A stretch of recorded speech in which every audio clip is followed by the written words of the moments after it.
బట్టతలతో బాధపడుతున్నారా? ఆధునితనమైన పద్ధతిలో hair transplantation చేయబడును. Face clinic Hyderabad. నమస్తే, నేను Keshav. Welcome to Suman TV. ఆంధ్రప్రదేశ్లో పొత్తులపైన క్లారిటీ వచ్చింది. అభ్యర్థిత్వాలపైన తర్జన భర్జనలు జరుగుతున్నటువంటి పరిస్థితి. అయితే ఒకవైపు వైఎస్ఆర్సీపీ క్లియర్గా 175 నియోజకవర్గాలకి ఎమ్మెల్యే అభ్యర్థులను ప్రకటించింది. మరోవైపు 25 పార్లమెంట్ స్థానాలకు కూడా అభ్యర్థులను ప్రకటించి ప్రచారంలో ముందుకు వెళుతున్నటువంటి పరిస్థితి. కూటమిగా ఏర్పడినటువంటి తెలుగుదేశం, జనసేన, భారతీయ జనతా పార్టీ అభ్యర్థుల బదలాయింపులు లేదా అభ్యర్థుల నిర్ణయాల్లో కొంత తడబడుతున్నటువంటి పరిస్థితి ఉంది. ఇప్పటికే 95% ఒక స్పష్టత వచ్చినటువంటి పరిస్థితి. అయితే ఎన్ని నియోజకవర్గాలకి అభ్యర్థుల ప్రకటన జరిగింది, దశల వారీగా జరుగుతున్నటువంటి ఈ ప్రకటనల వల్ల ఇంకా ఎన్ని నియోజకవర్గాలకి అభ్యర్థులను ప్రకటించాల్సినటువంటి పరిస్థితి ఉంది. అలానే ఆ నియోజకవర్గాల్లో ఏ పార్టీ నుంచి ఎన్ని సీట్లకి అభ్యర్థులను ప్రకటించే ఛాన్స్ ఉంది. ఈ అంశాలపైన గందరగోళం ఉన్నటువంటి పరిస్థితి ఉంది. ఒక రకమైనటువంటి కన్ఫ్యూజన్ ఉంది. వాస్తవానికి మొదటి రోజు లిస్ట్ రిలీజ్ చేసినప్పటి నుంచి ఇప్పటివరకు ఏం జరిగింది, ఇంకా పెండింగ్లో ఉన్నటువంటి నియోజకవర్గాలు ఏంటి, అక్కడ ప్రత్యర్థులుగా వైఎస్ఆర్సీపీ ఎవరు నిలబెట్టింది, ఈ అంశాలను పరిశీలించేటువంటి ప్రయత్నం చేద్దాం. ఆంధ్రప్రదేశ్ ఎన్నికలకి సంబంధించి ఒక స్పష్టత వచ్చేసినటువంటి పరిస్థితి. అయితే ఎలక్షన్కి సంబంధించినటువంటి ఇప్పుడు సెకండ్ ఫేజ్ ఎలక్షన్స్కి సంబంధించినటువంటి నోటిఫికేషన్ ఆల్రెడీ ఈరోజు కేంద్ర ఎన్నికల సంఘం రిలీజ్ చేసింది. ఆంధ్రప్రదేశ్కి సంబంధించినటువంటి ఎన్నికల నోటిఫికేషన్ 4వ దశకు సంబంధించి వస్తుంది. కాబట్టి ఏప్రిల్ 18వ తేదీ వరకు ఈ మార్పులు చేర్పులకు ఇంకా అవకాశం, అంటే దాదాపు ఇంకా 20 రోజుల సమయం ఆంధ్రప్రదేశ్లో ఉన్నటువంటి రాజకీయ పార్టీలకు ఉంది.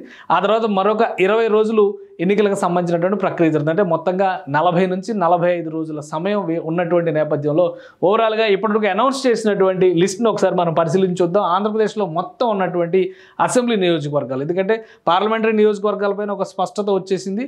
దాన్ని పక్కన పెడితే కనుక అసెంబ్లీ నియోజకవర్గాల్లోనే ఒక గందరగోళం ఉంది. మొత్తం ఆంధ్రప్రదేశ్లో ఉన్నటువంటి అసెంబ్లీ నియోజకవర్గాలు 175 నియోజకవర్గాలు ఉన్నాయి. ఇందులో పొత్తులో భాగంగా టీడీపీ 144 నియోజకవర్గాలకి పోటీ చేయబోతుంది. దీనికి ఒక క్లారిటీ ఇచ్చేశారు. అలానే కూటమిలో ఉన్నటువంటి మిగతా 2 పార్టీలు కూడా 31 స్థానాలకు పోటీ చేయబోతున్నాయి అనేటువంటి విషయాన్ని క్లారిటీ ఇచ్చారు. అందులో ఆ 31 స్థానాల్లో ఏవేవి ఎన్ని సీట్లలో పోటీ చేయబోతున్నాయి అది కూడా మనం పరిశీలించేటువంటి ప్రయత్నం చేద్దాం.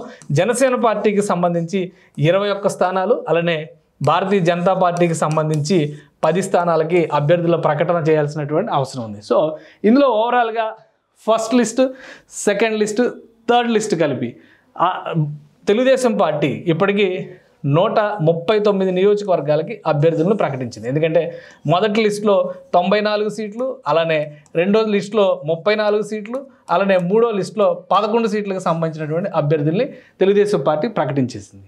అయితే జనసేన పార్టీ ఇవి ఓవరాల్గా ఉన్నటువంటి 21 స్థానాలకు సంబంధించి మొత్తంగా దశల వారీగా లిస్టులు ప్రకటించినప్పుడు కూడా మొత్తంగా కలిపి ఒక కన్సాలిడేటెడ్ లిస్టు ఒకేసారి 18 సీట్లకు సంబంధించి క్లారిటీ ఇచ్చింది. అంటే 18 సీట్లకు సంబంధించినటువంటి విషయంలో ఒక స్పష్టత వచ్చేసింది. కేవలం 3 సీట్లు పెండింగ్లో ఉన్నటువంటి పరిస్థితి జనసేన పార్టీ వైపు నుంచి కనిపిస్తుంది. అలానే భారతీయ జనతా పార్టీ ఒకేసారి 10 సీట్లకి అభ్యర్థులను ప్రకటించేసినటువంటి పరిస్థితి ఉంది. అయితే ఇక్కడ ఒక చిన్న చిక్కుముడు ఉంది. భారతీయ జనతా పార్టీ ప్రకటించినటువంటి 10 సీట్లలో 2 సీట్లకి ఆల్రెడీ తెలుగుదేశం పార్టీ అభ్యర్థులను ప్రకటించింది. సో తెలుగుదేశం పార్టీ నుంచి ఈ 2 సీట్లు మైనస్ చేయాల్సినటువంటి పరిస్థితి ఉంది. మరొకటి జరిగినటువంటి మార్పు, జనసేన పార్టీ అనౌన్స్ చేసినటువంటి 18 నియోజకవర్గాల్లో తెలుగుదేశం పార్టీ ఆల్రెడీ అనౌన్స్ చేసినటువంటి ఒక సీటు ఉంది. అది పి గన్నవరం సీటు. మహాసేన రాజేష్కి ఆ సీటు కేటాయించారు. తర్వాత అక్కడ ఆ సీటుని జనసేన పార్టీ తీసుకోవడం వలన ఇప్పుడు ఆ సీటుకి సంబంధించి గిడ్డి సత్యనారాయణని జనసేన పార్టీ అభ్యర్థిగా ప్రకటించింది. దాని బదులు అమలాపురం సీటును కూడా తన జాబితాలో కలుపుకున్నటువంటి పరిస్థితి. సో పి గన్నవరం సీటుకి సంబంధించి కూడా ఒకటి మైనస్ చేయాల్సినటువంటి పరిస్థితి. సో ఓవరాల్గా ఈ 139 నియోజకవర్గాల్లో 3 నియోజకవర్గాలు తగ్గినటువంటి పరిస్థితి. ఫైనల్గా తెలుగుదేశం పార్టీ ఇప్పటివరకు అనౌన్స్ చేసినటువంటి నియోజకవర్గాల సంఖ్య 136గా మనం చూడాల్సి ఉంటుంది. సో మొత్తం 144 నియోజకవర్గాల్లో 136కి అనౌన్స్ చేసినటువంటి నేపథ్యంలో ఇంకా 8 సీట్లకి ఎమ్మెల్యే సీట్లకి సంబంధించి తెలుగుదేశం పార్టీ అభ్యర్థులను ప్రకటించాల్సినటువంటి పరిస్థితి ఉంది. ఇక్కడ జనసేన పార్టీ 3 సీట్లకి సంబంధించి అభ్యర్థులను ప్రకటించాల్సినటువంటి పరిస్థితి ఉంది. భారతీయ జనతా పార్టీ 10 సీట్లు ఆల్రెడీ అనౌన్స్డ్ లిస్టులో ఉన్నటువంటి వాటికి కూడా 2 అనౌన్స్ చేసిన నేపథ్యంలో 10 సీట్లు ఫైనల్గా తనకు ఇచ్చినటువంటి లిమిట్ కంప్లీట్ అయిపోయినా కానీ అదనంగా 1 సీటు కావాలి అనేటువంటి చర్చ నడుస్తుంది. అయితే దాని మీద ఇంకా క్లారిటీ లేదు కాబట్టి దాన్ని అట్టే పక్కన పెట్టేద్దాం. సో ఓవరాల్గా 8 సీట్లకు సంబంధించి టీడీపీ, అలానే 3 సీట్లకు సంబంధించి జనసేన పార్టీ అభ్యర్థులను ప్రకటించాల్సినటువంటి పరిస్థితి ఉంది. సో ఇప్పుడు ఆ పెండింగ్లో ఉన్నటువంటి నియోజకవర్గాలు ఏంటి, అక్కడ వైఎస్ఆర్సీపీ అసలు అభ్యర్థులుగా ఎవరిని పెట్టింది. అలానే తెలుగుదేశం పార్టీ కానీ జనసేన పార్టీ కానీ తనకున్నటువంటి ఆప్షన్స్ని ఏ విధంగా సెట్ చేస్తుంది, ఈ అంశాన్ని ఒకసారి విశ్లేషించేటువంటి ప్రయత్నం చేద్దాం. మొత్తంగా లిస్టులో ఉన్నటువంటి నియోజకవర్గాలన్నింటినీ మనం ఒకసారి కలిపి చూస్తే ఓవరాల్గా టీడీపీ 8 స్థానాలకి అభ్యర్థుల్ని ప్రకటించాల్సి ఉంది. ప్లస్ జనసేన పార్టీ 3 స్థానాలకి, అంటే 11 నియోజకవర్గాలకి ఆంధ్రప్రదేశ్లో ఇంకా అభ్యర్థుల ప్రకటన చేయాల్సినటువంటి పరిస్థితి ఉంది. ఈ 11 సీట్లు ఏంటి అనేది ఒకసారి మనం పరిశీలిద్దాం. 11 సీట్ల లిస్టు చూస్తే కనుక చీపురుపల్లి, పాడేరు ఎస్టీ రిజర్వ్డ్. యాక్చువల్గా ఇది బీజేపీ కోటాలో వెళ్తుంది అనుకున్నారు, కానీ బీజేపీ అరకు వ్యాలీ తీసుకుంది, పాడేరును వదిలేసినటువంటి పరిస్థితి. ఇక భీమిలి నియోజకవర్గం, అలానే దర్శి, రాజంపేట, ఆలూరు, గుంతకల్లు, అనంతపురం, పాలకొండ, విశాఖ సౌత్, అవరిగడ్డ. ఇందులో 8 నియోజకవర్గాలు టీడీపీ కోటాలో కనిపిస్తున్నటువంటి 8 నియోజకవర్గాలు. ఈ పైన ఉన్నటువంటి 8 నియోజకవర్గాలు అంటే చీపురుపల్లి, పాడేరు, భీమిలి, దర్శి, రాజంపేట, ఆలూరు, గుంతకల్లు, అనంతపురం అర్బన్ నియోజకవర్గాలకి టీడీపీ ఇంకా అభ్యర్థులను ప్రకటించాల్సినటువంటి పరిస్థితి ఉంది. ఇక్కడ ఉన్నటువంటి కొన్ని ఈక్వేషన్స్ని పరిశీలించేటువంటి ప్రయత్నం చేద్దాం. ఒకవేళ తెలుగుదేశం పార్టీ కనుక చీపురుపల్లి నియోజకవర్గం, ముఖ్యంగా బొత్స సత్యనారాయణ నియోజకవర్గం, ఇక్కడ ఈ నియోజకవర్గం పైన బలమైనటువంటి కన్ను వేసినటువంటి పరిస్థితి ఉంది. గంటా శ్రీనివాసరావును బరిలో దింపాలనేటువంటి ఆలోచన చేసింది. 2 సార్లు చర్చలు జరిగినప్పటికీ కూడా అధినేతల సూచనలను పక్కన పెట్టి పక్క జిల్లాలో పోటీ చేయడానికి గంటా శ్రీనివాసరావు ఆసక్తి చూపించలేదు. ఈ నేపథ్యంలో చూస్తే ఉమ్మడి విజయనగరం జిల్లా పరిధిలో ఉన్నటువంటి నాయకులుగా కిమిడి కళా వెంకట్రావు పేరు ఒకటి వినిపిస్తుంది. ఎందుకంటే ఆయన ఎచ్చెర్ల నియోజకవర్గానికి ఎమ్మెల్యేగా బరిలో దిగుతారనుకున్నారు, కానీ అది బీజేపీ కోటాలోకి వెళ్ళిపోయినటువంటి పరిస్థితి ఉంది. ప్రస్తుతం విజయనగరం ఎంపీ స్థానం పైన కూడా చర్చ జరుగుతుంది. ఒకవేళ ఎంపీ సీటు దక్కని పక్షంలో కనుక ఉంటే చీపురుపల్లిలో కళా వెంకట్రావు పోటీ చేసేటువంటి అవకాశం ఉంది. ఆయన కాని పక్షంలో కిమిడి నాగార్జున పేరు కూడా టీడీపీ పరిశీలిస్తున్నటువంటి పరిస్థితి ఉంది. ఇది చీపురుపల్లి నియోజకవర్గానికి సంబంధించినటువంటి మ్యాటర్. ఇక పాడేరు ఎస్టీ నియోజకవర్గానికి చూస్తే కనుక గిడ్డి ఈశ్వరి గత ఎన్నికల్లో పోటీ చేసి ఓటమి పాలయ్యారు. సో మరొకసారి ఆమె అభ్యర్థిత్వాన్ని టీడీపీ కన్సిడర్ చేసేటువంటి అవకాశాలు ఉన్నాయి. ఎందుకంటే బీజేపీ ఆ సీటుని వదిలేసింది కాబట్టి ఇప్పుడు ఆ సీట్లో అభ్యర్థిని పెట్టాల్సినటువంటి అవసరం ఉంది కాబట్టి ఇతర ప్రాబబుల్స్ని కూడా మరికొంతమందిని చర్చిస్తున్నట్టుగా తెలుస్తుంది. ఇక భీమిలి నియోజకవర్గానికి సంబంధించి గంటా శ్రీనివాసరావు పేరే బలంగా వినిపిస్తుంది. గతంలో 2014లో భీమిలి నుంచి గెలిచారు, 2019లో విశాఖ ఉత్తర నియోజకవర్గం నుంచి గెలిచారు. ప్రస్తుతం ఉత్తర నియోజకవర్గం సిట్టింగ్ ఎమ్మెల్యే, కానీ భీమిలికి మారాలనేటువంటి ఆలోచన చేస్తున్నారు. ఒకవేళ ఆయనకి టికెట్ ఇవ్వాలనుకుంటే ఇదొక ఆప్షన్గా మనం చూడొచ్చు. లేని పక్షంలో మరికొన్ని పేర్లు వినిపిస్తున్నాయి. ఆ పేర్ల క్రమంలో కళా వెంకట్రావుని కూడా ఇక్కడ తీసుకురావచ్చు అనేటువంటి చర్చ నడుస్తుంది. అలానే మరికొంతమంది నెల్లిమర్ల ఇన్ఛార్జ్, టీడీపీ ఇన్ఛార్జ్గా ఉన్నటువంటి నాయకుడిని ఇక్కడికి ట్రాన్స్పోర్ట్ చేసేటువంటి అవకాశం ఉంది. సో ఇవన్నీ ఆప్షన్స్ ఉన్నప్పటికీ కూడా గంటా శ్రీనివాసరావు బలంగా ఆ సీటు మీద కూర్చుని ఉన్నటువంటి పరిస్థితి ఉంది. ఫైనల్గా ఏం నిర్ణయం తీసుకుంటారో చూడాలి. ఇక దర్శి నియోజకవర్గానికి సంబంధించి గొట్టిపాటి ఫ్యామిలీ నుంచి వాళ్ళు వారసురాలు శ్రీలక్ష్మి బరిలో దిగేటువంటి అవకాశం ఉందనేటువంటి అంశం ఉంది. ఆల్రెడీ సిద్ధా రాఘవరావు ఫ్యామిలీ కూడా దీనిపైన ఆసక్తి చూపించింది అనేటువంటి చర్చ జరిగింది. కానీ అనూహ్యంగా ఆయన జగన్తో భేటీ కావడంతో బహుశా ఈ ప్రతిపాదన ఆగిపోయినట్టుగా అందరూ భావిస్తున్నటువంటి పరిస్థితి ఉంది. సో దర్శికి సంబంధించి అది దర్శి నియోజకవర్గం విషయంలో జనసేన పార్టీ నాయకులు కూడా కొంతమంది ఈ సీటు కావాలని పట్టుబడుతున్నటువంటి పరిస్థితి ఉంది. కానీ ఎంతవరకు ఉన్నటువంటి జనసేన కోటాలో మరొక 3 సీట్లు లెక్క కనిపిస్తుంది. పాలకొండ ఎస్టీ నియోజకవర్గం, అలానే విశాఖపట్నం సౌత్, అవినిగడ్డ ఉమ్మడి కృష్ణా జిల్లాలో, ప్రస్తుత కృష్ణా జిల్లాలో ఉన్నటువంటి నియోజకవర్గం. సో ఈ మూడిట్లో ఏదన్నా ఒకటి వదులుకొని అటు షిఫ్ట్ అవుతారా లేదా అనేది తర్వాత డిసైడ్ అయింది. కానీ ఫైనల్గా అయితే ఇది టీడీపీ కోటాలో కనిపిస్తున్నటువంటి నియోజకవర్గంగానే పరిగణిస్తుంది. ఇక రాజంపేట నియోజకవర్గానికి సంబంధించి చెంగల్రాయుడు, అలానే గోవిందరాజు ఇక్కడ కంటెస్ట్ చేస్తున్నటువంటి పరిస్థితి ఉంది. తెలుగుదేశం పార్టీ అభ్యర్థులుగా తమ అభ్యర్థిత్వాన్ని అధిష్టానం ముందర పెట్టారు. ఈ నియోజకవర్గంలో ప్రధానంగా క్షత్రియ సామాజిక వర్గం ఎక్కువగా ఉండేటువంటి అవకాశం ఉన్నటువంటి నియోజకవర్గం కావడంతో ఆ సామాజిక వర్గానికి చెందిన నేతలకే ప్రయారిటీ ఇవ్వాలనేటువంటి ఆలోచన జరుగుతుంది. ఇంకో చర్చ కూడా జరుగుతుంది, రఘురామకృష్ణరాజును అక్కడి నుంచి బరిలో దింపొచ్చు అనేటువంటి చర్చ కూడా జరుగుతుంది. కానీ ఒక ప్రాంతం నుంచి ఇంకో ప్రాంతానికి ఈ ట్రాన్స్ఫర్స్ జరుగుతాయని నేనైతే అనుకోవడం లేదు. కాబట్టి ఇక్కడ ఉన్నటువంటి లోకల్ లీడర్షిప్లో చూస్తే కనుక ఈ ఇద్దరు పేర్లలో ఒకటిని ఎంపిక చేసేటువంటి అవకాశం కనిపిస్తుంది. ఇక ఆలూరు నియోజకవర్గం, ఆలూరు సిట్టింగ్ ఎమ్మెల్యే గుమ్మనూరి జయరాం ప్రస్తుత మంత్రి, ఆయన మాజీ మంత్రిగా చెప్పాలి. ఎందుకంటే క్యాబినెట్ మొత్తం ఇప్పుడు బర్తరఫ్ అయినటువంటి స్థితి, తాత్కాలిక సీఎం మాత్రమే ఉన్నారు కాబట్టి. సో గుంతకల్లుకి ఆయన మారతారు అనేటువంటి కమిట్మెంట్ ఇచ్చారు. గుంతకల్లు విషయంలో ఆయన పేరును పరిశీలిస్తున్నారు. గుంతకల్లులో స్థానిక టీడీపీ నేతలు కూడా కొంతమంది తమ యాస్పిరేషన్స్ని ఇప్పుడే అధినాయకత్వానికి చెప్పినటువంటి పరిస్థితి ఉంది. ఇంకా అనౌన్స్మెంట్ జరగలేదు కాబట్టి ఫైనల్ లిస్టులో ఎక్కువ శాతం గుమ్మనూరు జయరాంకి ఇది అవకాశం కనిపిస్తుంది.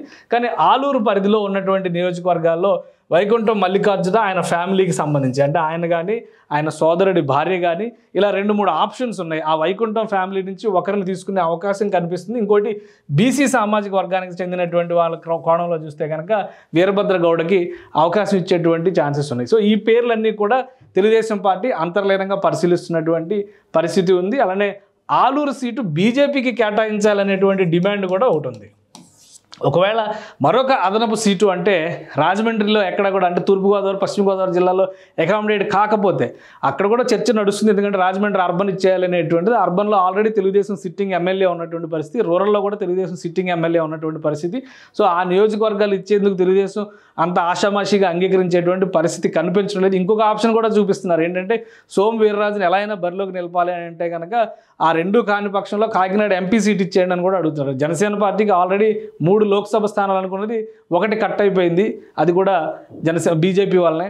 మరొక సీటు కూడా కట్ చేయడానికి ఎసరు పెట్టడానికి సిద్ధంగా ఉందనేటువంటి ఫీలర్స్ కూడా వదులుతున్నారు. కాబట్టి అది ఫైనల్గా మనం చూడొచ్చు. కానీ ఒక సీటు పెంచేటువంటి ఆలోచన ఉంటే ఆలూరుని కన్సిడర్ చేస్తుందా లేదా గోదావరి జిల్లాలో సీట్ని కన్సిడర్ చేస్తుందా అనేది ఒక ఆసక్తికరమైనటువంటి ప్రశ్నగా మనం చూడాలి. బట్ టీడీపీ నుంచి ఉన్నటువంటి ఆప్షన్స్ పరంగా చూస్తే ఈ ఫ్యామిలీ వైకుంఠం ఫ్యామిలీ చాలా స్ట్రాంగ్గా అక్కడ వర్క్ చేస్తున్నటువంటి పరిస్థితి. ఇక గుంతకల్కి సంబంధించినటువంటి స్టోరీ ఆల్రెడీ డిస్కస్ చేస్తే ఇంకా మరొక నియోజకవర్గం అనంతపురం అర్బన్ నియోజకవర్గం. ఇది కూడా ఒక ఆసక్తికరమైనటువంటి నియోజకవర్గం. ఇక్కడ బీజేపీ, జనసేన అన్ని పార్టీల నాయకులు కూడా తమ అభ్యర్థిత్వాలను కన్సిడర్ చేయాలనేటువంటి డిమాండ్ను పెడతారు. అలానే తెలుగుదేశం పార్టీలో కూడా బలమైనటువంటి నాయకత్వం ఉంది. మాజీ ఎమ్మెల్యే ప్రభాకర్ చౌదరి తనకే టికెట్ ఇవ్వాలనేటువంటి రిక్వెస్ట్ చేస్తున్న పరిస్థితి ఉంది. అలానే కొండవీటి భావన, ఎన్ఆర్ఐ నిర్మల అనేటువంటి ఆవిడ కూడా ఇక్కడ ప్రయత్నాలు చేస్తున్నటువంటి పరిస్థితి ఉంది. ఫైనల్గా ఎవరికి సీట్ ఇస్తారు?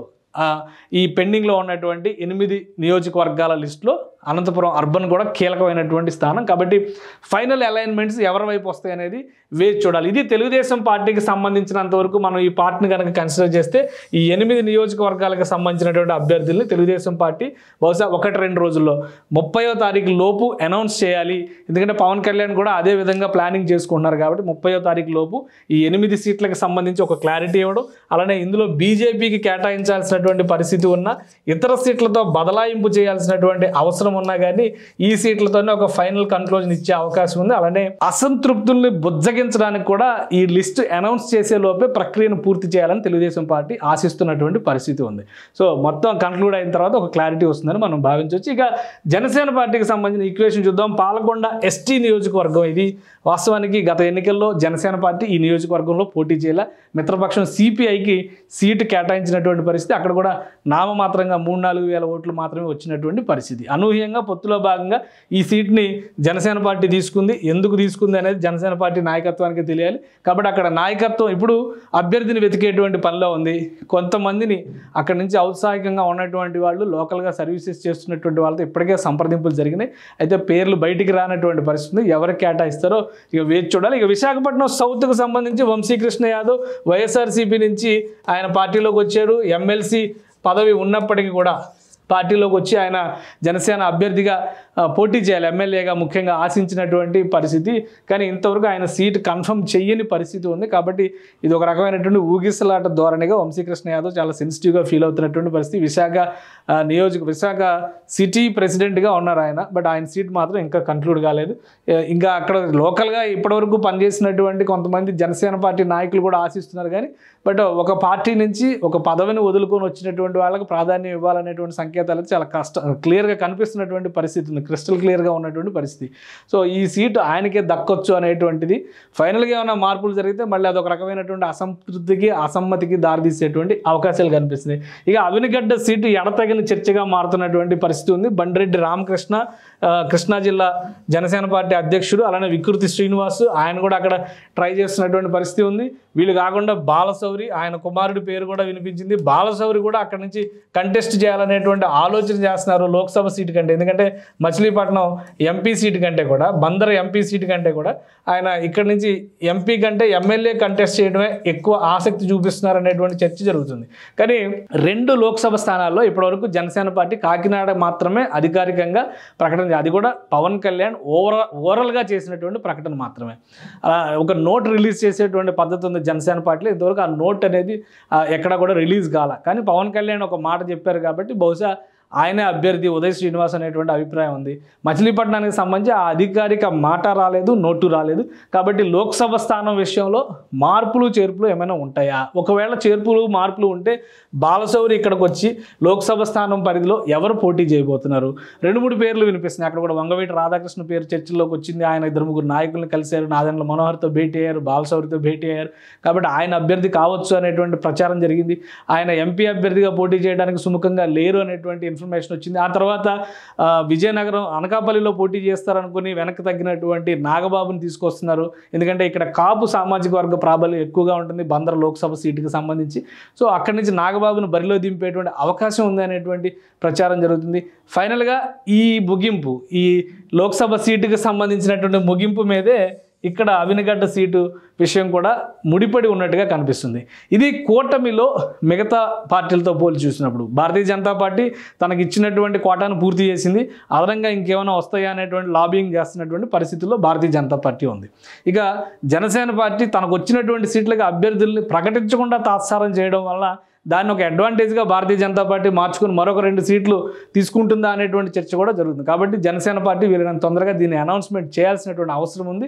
అలానే మిగతా మిత్రపక్షాల్లో ఉన్నటువంటి బదలాయింపులను దృష్టిలో పెట్టుకోవడం ద్వారా మిగిలినటువంటి 8 సీట్లకి అలానే అసంతృప్తిగా ఉన్నటువంటి నాయకులను బుజ్జగిస్తూ అనౌన్స్మెంట్ చేసేందుకు కావాల్సినటువంటి కసరత్తుని టీడీపీ చేయాల్సినటువంటి పరిస్థితి. ఎందుకంటే చాలా సీనియర్ నేతలుగా ఉన్నటువంటి వాళ్ళకు కూడా టీడీపీలో టికెట్లు దక్కని పరిస్థితి ఉంది. దేవినేని ఉమా లాంటి వ్యక్తి గత టర్మ్లో మంత్రిగా చక్రం తిప్పినటువంటి వ్యక్తి, కృష్ణా జిల్లా తెలుగుదేశం రాజకీయాలంటేనే Devineni Uma care of address అనుకునేటువంటి వ్యక్తికి ఈసారి టికెటే రాలేదు. కాబట్టి తెలుగుదేశం పార్టీలో కూడా కొన్ని రకాల అసంతృప్తులు, సమస్యలు, అసమ్మతి రాగాలు ఉన్నాయి. వీటన్నింటినీ దృష్టిలో పెట్టుకుని ఈ మిగతా సీట్లు అనౌన్స్ చేసేటువంటి అవకాశం ఉంది. కానీ సమయం చాలా తక్కువగా ఉంది. ఓవరాల్గా 48 గంటల్లో ఈ ప్రక్రియను పూర్తి చేయడం, అసంతృప్తిని చల్లబరచడం ద్వారా పూర్తి స్థాయి ఎన్నికల కార్యాచరణకు దిగడానికి కూటమి పెద్దలు ప్రణాళికలు సిద్ధం చేసుకోవాల్సినటువంటి తరుణం ఆసన్నమైంది. సుమన్ టీవీలో మీ పర్సనల్ అండ్ బిజినెస్ ప్రమోషన్స్ కోసం కింది నెంబర్కి కాంటాక్ట్ చేయండి.